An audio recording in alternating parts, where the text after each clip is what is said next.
3월 7일 장전 시향입니다. 자, 뉴욕 증시는 빅 이벤트 파월 연준의장의 상 하원 발언과 그리고 이번 주 금요일 고용 보고서를 앞두고 혼조세로 마감을 했습니다. 아마 이번 주는 계속 이렇게 흐름이 이어질 것 같아요. 이렇게 흐름이 이어지면은 또다시 폐배터리, 2차 전지, 전고체 배터리, 리튬 관련 테마주가 올라갈 거기 때문에 오늘은 폐배터리 관련 테마주랑 리튬 관련 테마주들 한번 내용 업데이트 했습니다. 새롭게 올라온 종목들이 많기 때문에 업데이트 한번 해드렸고, 단기적인 좀 악재가 이제 어제부터 발생했는데, 자, 유럽연합이 2035년에 내연기관차를 퇴출하기로 했죠. 근데 독일, 이탈리아 자동차 강국들이죠. 네, 반대를 하고 있습니다. 당연하죠. 얘들은 자동차를 잘 파는 국가니까. 근데 일단은 7일날 발표를 원래 하기로 했었는데 일단은 좀 연기가 되었다라고 생각하시면 될 것 같고, 결론적으로는 지금 보시는 것처럼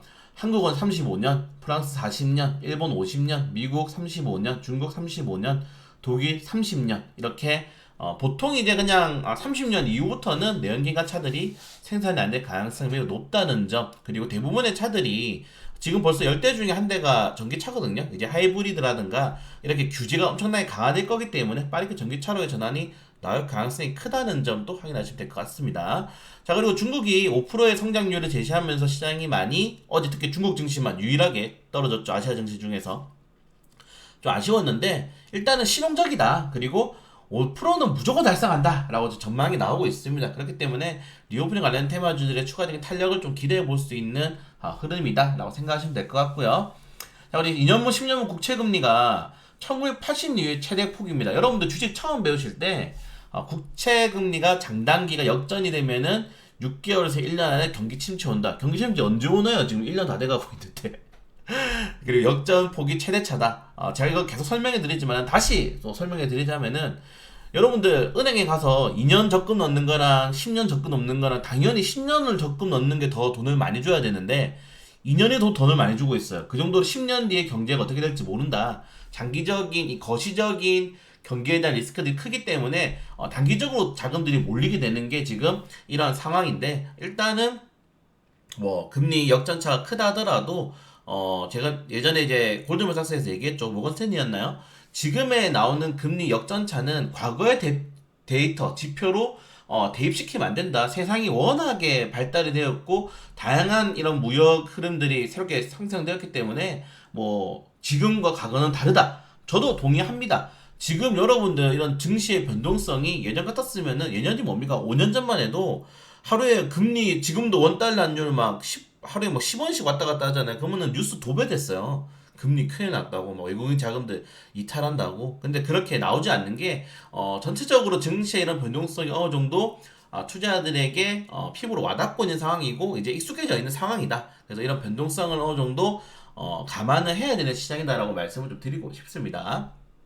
그리고 비트코인 관련된 이슈가 좀 악재들이 많이 있습니다. 네, 거래소 관련된 악재들도 많이 있고, 그래서 비트코인 관련된 종목들 보유하신 분들 저한테 물어보시면 제가 뭐 농담반 진담반으로 비트코인은 반감기가 있죠, 여러분들. 비트코인의 체결할수록 양이 줄어드는 건데 그런 반감기가 2024년도입니다. 그래서 2년 정도 2년 정도 더 버티실까, 아니면은 경기가 둔화됐을 때 리스크가 높은 비트코인으로 투자를 하시겠냐. 지금 채권이라든가 다른 쪽으로 현금성 자산으로 몰리고 있기 때문에 2년 정도 버티실까, 아니면 그냥 리밸런스 하라고 말씀을 드리고 있는데 지속적으로 안 좋은 상황이 좀 발생하고 있다는 점 좀 확인하시면 될 것 같고요.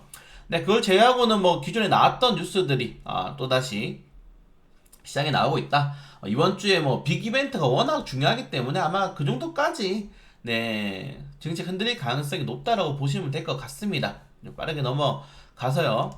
자, 뭐 어떤 분들이 이거 52시간제 해야 되냐 말아야 되냐라고 하고 있는데, 뭐 개인적인 생각을 말씀드리면은 정부는 규제를 완화하는 게 더 좋습니다, 여러분. 그냥 이렇게 생각하시면 돼요. 여러분들이 사업자를 만들어서 열심히 스타트업을 해서 일을 하고 있는데 지금 52시간 법적으로 규제가 되어 있죠. 그렇기 때문에 더 일을 하고 싶어도 못합니다. 일을 하려면은 돈을 더 추가로 많이 줘야 되고 이런 것들이 법적으로 되어 있는데, 이런 것들을 조금 완화시켜준다라고 좀 긍정적으로 오히려 생각하시면 될 것 같아요. 저는 긍정적으로 생각을 하고 있는데 또 다른 분들은 어떨지 모르죠. 워낙에 서로 간 입장이 다른 거니까 최저임금이라고 생각하시면 될 것 같아요. 여러분들 최저임금 같은 경우는 시장이 결정을 하기가 조금 애매하기 때문에 정부가 어느 정도의 이 하한선을 정해두죠. 근데 그 하한선이 지금 작년 5년 동안 50% 올랐습니다. 그러니까 지금 물가가 미친 듯이 폭등을 해버리죠. 그러니까 정부가 너무 개입해서도 안 되고 너무 개입 안 해서도 안 돼요. 네, 그렇게 본다면은 아직 뭐 실질적으로 기업인들 10명 중에 6, 7명은 찬성한다고 하는 거잖아요. 일단은 조금 더 경과를 지켜봐야 될 필요가 있을 것 같고 뭐 조금 더 말씀을 덧붙이자면은 우리나라는 여러분들 인력밖에 없는 나라입니다. 네, 다른 나라랑 비교를 하면 안 돼요. 미국이랑 뭐 북유럽 국가들, 뭐 유럽, 여러분도 영국이랑도 많이 비교하시는데 영국은 북해 유전을 가지고 있는 나라입니다.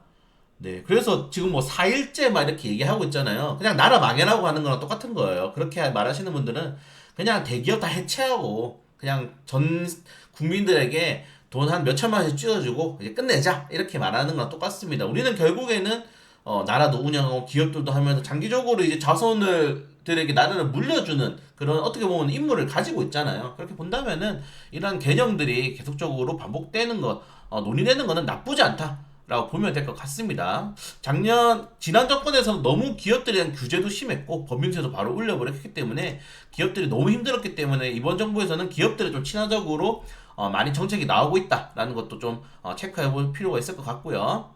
네, 뉴욕 증시 같은 경우에는 애플이 지금 목표가를, 야, 199달러를 잡았습니다. 거의 200달러인데, 지금보다 30%더 올라가야 돼요. 골드만삭스가 6년 만에 매수를 추천했다 그러는데 제가 농담반 진담반으로 말씀을 드리고 우리나라 애플 관련 테마주는 절대 안 망한다. 그리고 우리나라는 삼성 관련 테마주는 절대 안 망한다. 최근에 로봇 관련 테마주도 많이 오르고 특히 의료용 로봇 관련 테마주도 많이 올랐잖아요. 뭐 DR텍이라든가. 근데 그것도 루머가 있었죠. 삼성이 의료용 로봇 시장에 진출한다. 그냥 삼성이 엮이거나 아니면 애플이 엮이면은 시장은 크게 반응합니다. 왜냐고요? 전 세계 1위 국가, 우리나라 1위 국가, 1위 기업이기 때문이에요.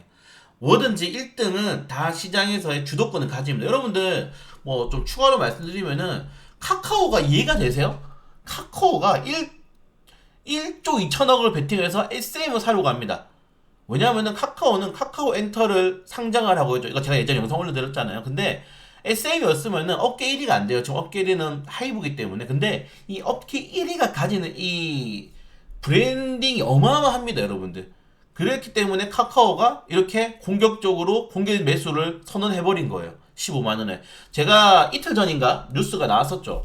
이번에 뭐 카카오가 신주 발행이 금지되었다. 근데 저는 이거 호재일 것 같다. 왜냐면 증권가에서는 15만 원 정도로 공개 매수가를 예상을 하고 있다. 카카오나 하이브드. 그래 되면은 주가는 더 오르겠죠. 지금부터 한 15%더 올라야 되는데. 네, 그렇기 때문에 이 카카오의 베팅 결국 왜 하느냐 1위를 하고 싶어서 하는 거다. 딱 그것만 생각하시면 될 것 같아요.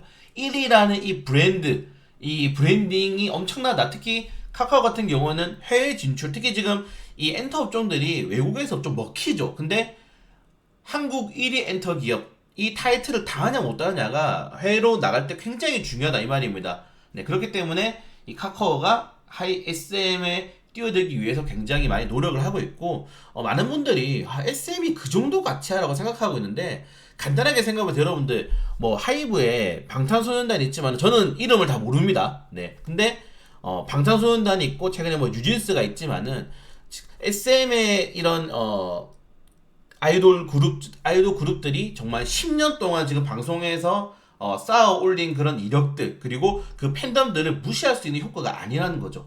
그리고 그 SM이 가졌던 엔터 기업의 노하우들 사실은 한류를 처음으로 만든 게 SM이잖아요. 그렇기 때문에 이 SM에 대한 이런 브랜드의 가치는 어마어마합니다. 네, 그렇기 때문에 카카오가 물러설 수 없다는 거. 그래서 뭐 애플에서 카카오에 넘어갔는데 그 정도로 1위가 정말 중요합니다, 여러분들. 1위. 한국 하면 삼성, 미국 하면 애플 이렇게 뜨는 것처럼 1위 기업이 중요하기 때문에 카카오가 SM을 인수하기 위해서 노력을 많이 하고 있다고 생각하시면 될 것 같고요. 자, 그리고 테슬라가 또다시 가격을 인하를 하는데 이건 테슬라가 뭐 영업 이익률을 떨어뜨리면서 하는 게 아닙니다. 보조금이 나오기 때문에 그 보조금 아까 깎는 거예요. 네, 그래서 테슬라의 가격이 인하되는 거는 국내 증시 2차전지 업종들한테는 호재다. 테슬라의 부품을 납품하는 기업들은 호재다. 왜? 가격이 떨어지면 차가 많이 팔리니까 이렇게 생각하시면 될 것 같습니다. 네, 그래서 정보전 배터리 다 업데이트 했습니다. 네, 새롭게 미코와 레몬 유수학 들어갔고요. 그래서 오늘 뭐 레몬이 새롭게 테마로 올라갔는데 모르겠어요. 우리 뭐 이수학도 먹고 미쿠도 먹었기 때문에 일단은 실질적인 기술을 가지고 있는 이수학이 대장이고요. 무조건 이수학밖에 없습니다. 이수학이 대장이고요. 그 다음에 고체 산화물질 연료 전지 이슈라든가 그리고 뭐 이번에 이 전해질 이슈 같은 경우는 저는 글쎄요 단기적인 재료로 좀 보기 때문에 그냥 차라리 대형주 위주로 전고체 업종들을 모아가는 게 좀 맞는 것 같지 않나 말씀 좀 드리고 싶고요. 주정이 나왔을 때.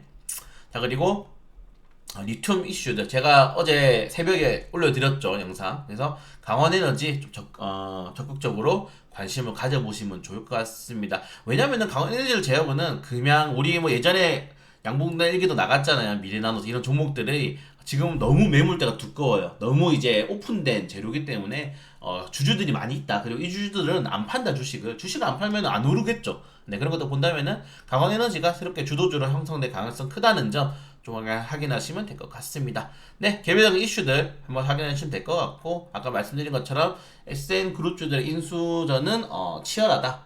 이런 것들은 SM 그룹주들의 호재로 작용할 수 있다는 점 그리고 SM의 가치는 이런 브랜드 가치가 굉장히 높다는 점 다시 말씀을 드리고 싶고 워낙 빅 이벤트가 많이 있습니다. 네, 워낙 빅 이벤트가 많이 있기 때문에 오늘 뭐 빨리 그냥 이런 거는 따사하게 가는 게 좋아요. 시장의 입장으로서는. 요거 괜히 거래량 해가지고 또 돈 흡수하면 별로 안 좋거든요. 빠르게 좀 따서 가는 게 좋을 것 같고 최상단 초과했으니까 따서 가는 게 좋을 것 같고 그걸 제외하고는 이번 주 내내 일정 이슈 있으니까 주도주가 전환이 되는지 2차전 접종들의 이매도 물량이 나오면서 예전에 뭐 챗봇 관련 테마죠 고점에서 30% 떨어진 다음에 또 그 다음에 50% 올라갔잖아요. 단기적인 조정이 나올 건지 좀 확인하시면서 추가적인 대응할 수 있도록 하겠습니다.